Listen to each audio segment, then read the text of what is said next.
Olá, eu sou Liboni e eu sou diletante profissional. Hoje eu quero falar sobre Bob Ross. Sim, já tem um vídeo sobre Bob Ross no canal, vou deixar o link aí na descrição. Hoje eu vou falar com um outro enfoque. Eu fui convidado por um site que chama Travels.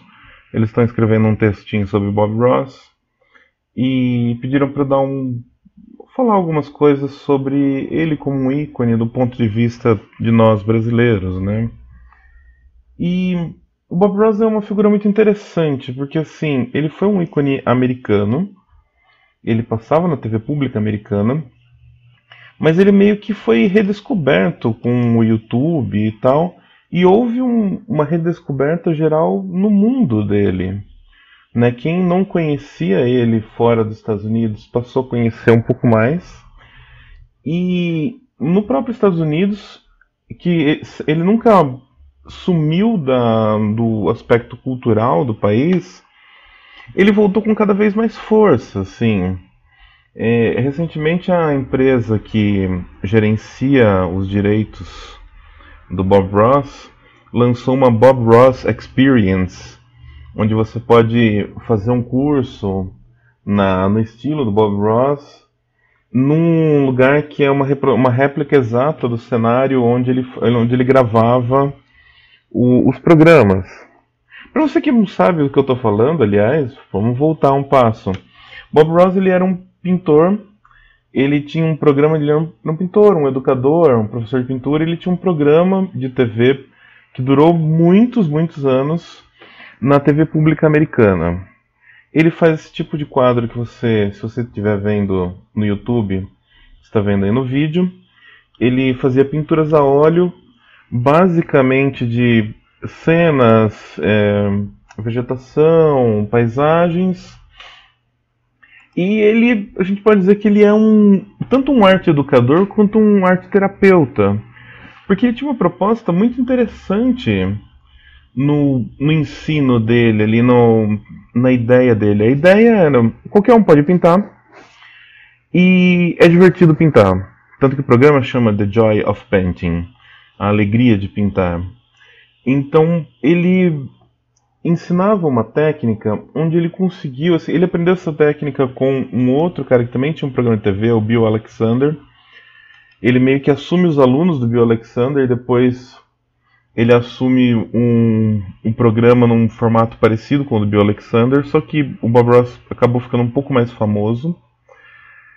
E a ideia é a seguinte: quais são as dificuldades para você pintar? Primeiro, você precisa saber desenhar, você precisa ter um entendimento de cor, você precisa ter um entendimento gestual, de pincelada, e um pouco de design, e assim, e tudo isso junto ao mesmo tempo.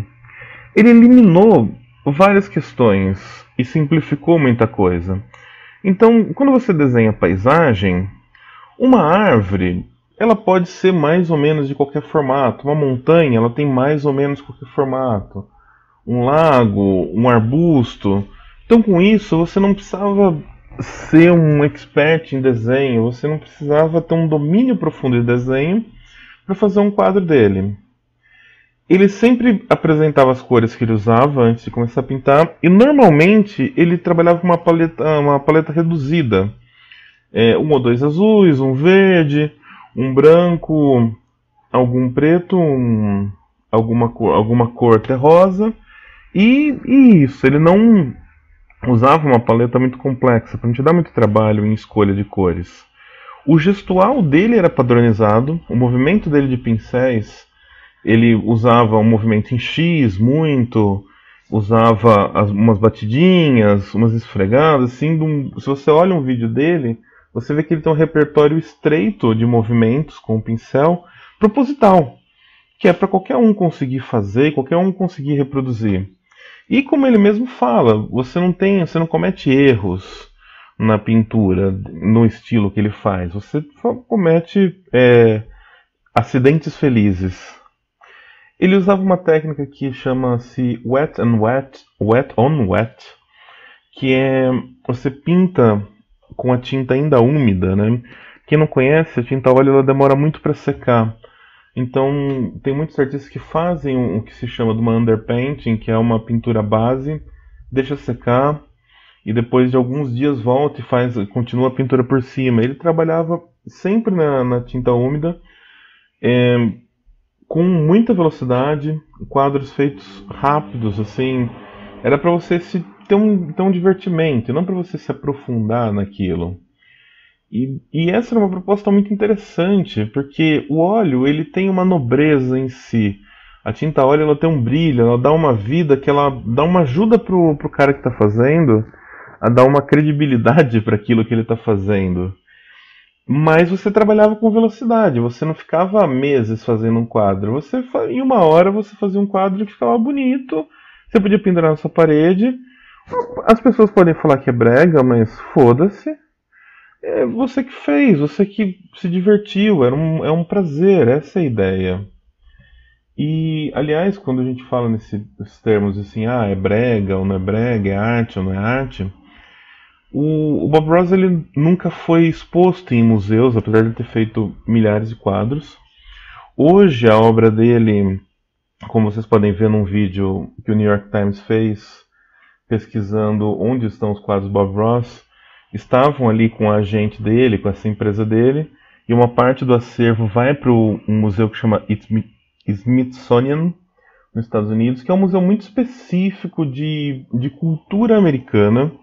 Então ele cabe ali como um ícone pop americano e não como obra de arte. E essa questão da arte, do que é arte, da validação de museus e de críticos, ela é bem polêmica, assim. Ele pode não ser visto como artista, como muita gente com um desenho, uma técnica muito mais profunda que ele, também não são vistos como grandes artistas do seu tempo. E o que tem levado assim a várias pessoas a parar de usar o termo artista, assim, a pessoa é pintor, a pessoa é desenhista.